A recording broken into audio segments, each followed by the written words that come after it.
উপস্থিত আমার প্রিয় প্রবাসী নেতৃবৃন্দ, আসসালামু আলাইকুম। আপনারা এতক্ষণ অনেক বক্তব্য শুনেছেন শহীদ জিয়া সম্পর্কে, দেশনেত্রী খালেদা জিয়া সম্পর্কে। এখানে আলোচকবৃন্দ আলোচনা করেছেন। আমি সেই কথাগুলোর পুনরাবৃত্তি করব না। আজকে যদি আমার প্রবাসী নেতৃবৃন্দের পক্ষ থেকেও কিছু বক্তব্য আমরা শুনতে পেতাম হয়তো ভালো। অনুষ্ঠানটির আয়োজন সেভাবেই হয়েছে যে আজকে হয়তো সকলকে আমাদের আয়োজক আনোয়ার হোসেন খোকন উনি সুযোগ করে দিতে পারেননি। তবে আমি দৃঢ়ভাবে বিশ্বাস করি ইনশাল্লাহ আরো কোনো অনুষ্ঠান আমরা যোগদান করব যেখানে সেই সুযোগগুলো অনেকেই আমরা দিতে পারবো। প্রিয় সহকর্মীবৃন্দ,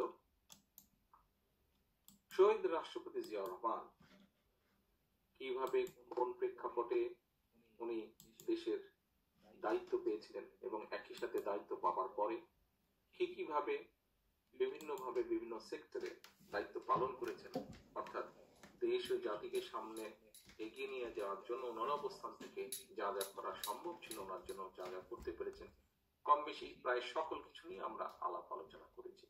তার পূর্বে উনি দায়িত্ব গ্রহণ করার পূর্বে দেশের কি অবস্থা ছিল সিনিয়র আলোচকবৃন্দ সেটাও আপনাদের সামনে তুলে ধরেছেন। অবশ্যই এর বাইরে আপনারা অনেক বিষয় সম্পর্কে আপনারা নিজেদের অবগত আছেন।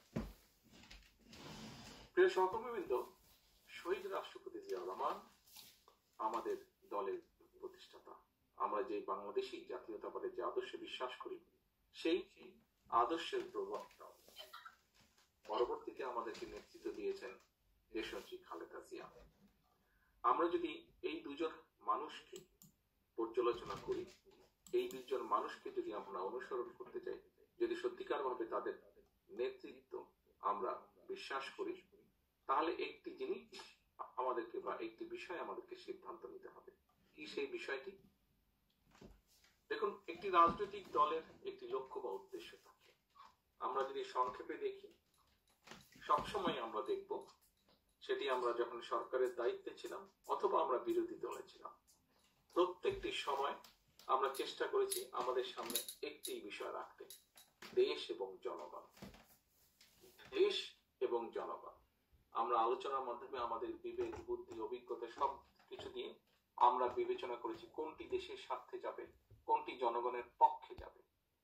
যে কোনো ইস্যুতেই যদি দেশের স্বার্থ এবং দেশের জনগণের স্বার্থ থাকে, আমরা চেষ্টা করছি সব সময় সেই ইস্যুটিকে প্রাধান্য দিতে, সেই ইস্যুটিকে সামনে নিয়ে চলতে।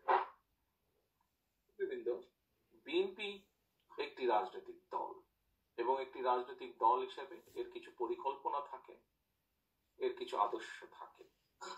আমাদের আদর্শ বাংলাদেশ জাতীয়তাবাদ, অর্থাৎ দেশের স্বার্থকে প্রাধান্য দেওয়া, দেশের মানুষের স্বার্থকে প্রাধান্য দেওয়া, এবং তার উপরেই ভিত্তি করে আমাদের পরিকল্পনা থাকে।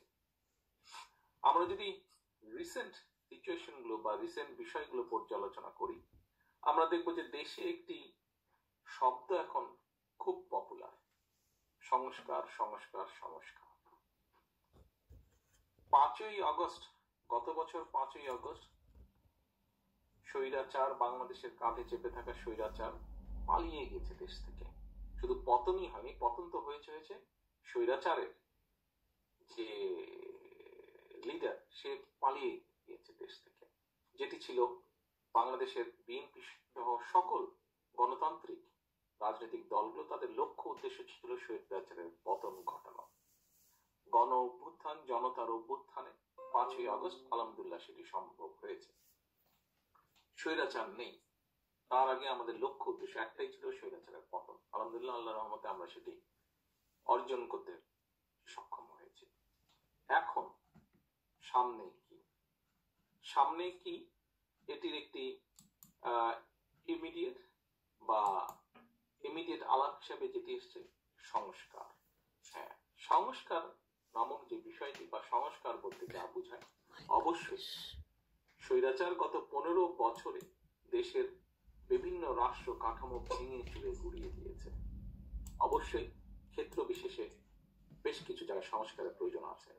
কারণ প্রথম যে বিষয়টি ছিল সেটি হচ্ছে মানুষের রাজনৈতিক অধিকার বা ভোটের অধিকার বা বাক স্বাধীনতার অধিকার, যেটিকে ধ্বংস অথবা জোর করে বন্দুকের নলে কেড়ে নেওয়া হয়েছিল স্বৈরাচার যেটি করেছিল।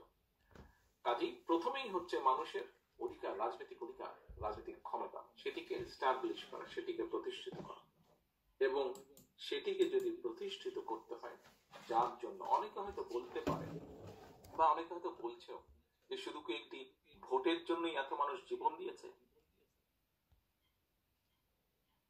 হয়তো ভোটের জন্য জীবন দিয়েছে এই কথাটা এইভাবে বলাটাই হচ্ছে একটি উদ্দেশ্য প্রণোদিত ব্যাপার। মানুষ জীবন কেন দিয়েছে? তার অধিকার প্রতিষ্ঠার জন্য।